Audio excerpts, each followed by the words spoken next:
Hello guys, today we're going to be taking a look at my Otis Series 1 COP. Now this is a video I've been wanting to do for quite a while, but the reason I haven't done it is not really due to a really lack of time, but I was missing some key things. Quite literally. Let's first talk about the digital floor indicator, which is a vacuum fluorescent display. Now you're probably wondering where the green cover is. Now, the reason I took it off is because it's very unsightly, for lack of better words. But this is what it looks like without the cover. It's quite weird. Right here you got the Otis as well as the capacity, which is on a 2,500 pound capacity elevator. Pretty standard. And right down here are the key switches as well as fire service.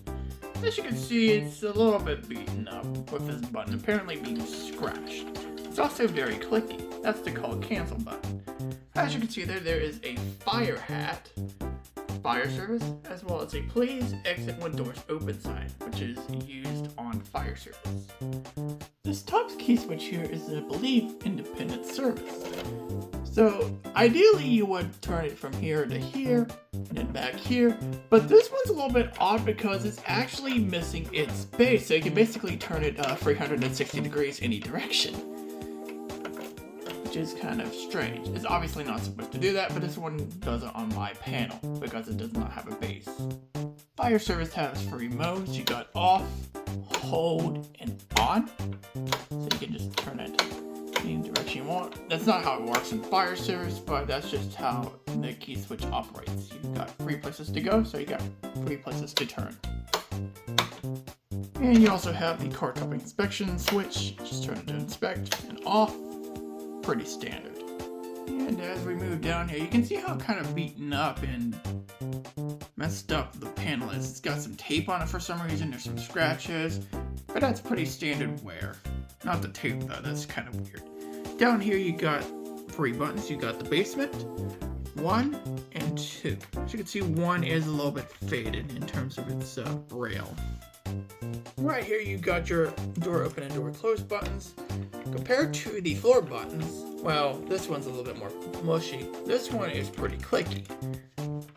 Meanwhile, the buttons aren't really clicky up here with the floors. This one kind of is though, barely. Right down here you got your alarm button. This one also is very clicky. And you also got 3 more key switches. You got the fan, which you can turn on and off, as so. You want the fan off though, because they have pretty annoying fans. You have the light.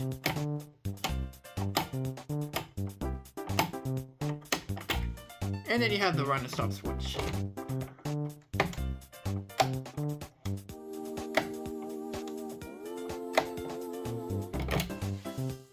We'll finally take a look at the back side, which is pretty interesting.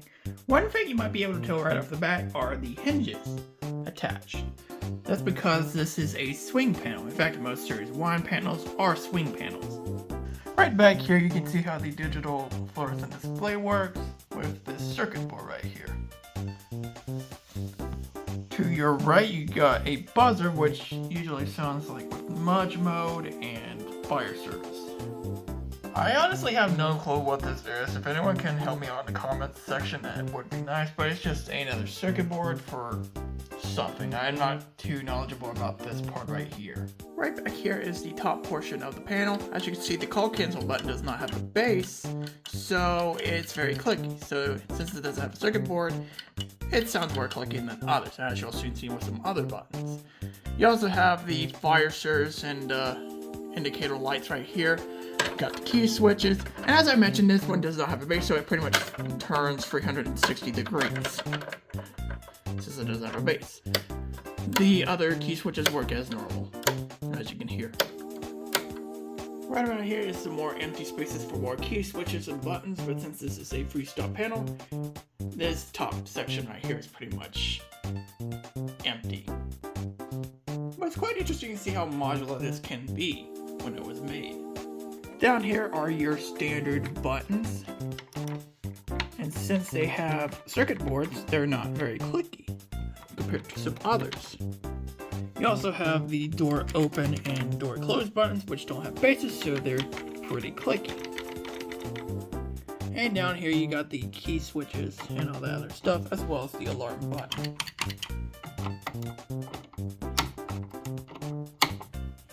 And so that was a look at my Otis Series 1 COP. I hope you guys enjoyed this look over and thought it was very interesting. And as always, I'll see you in the next video.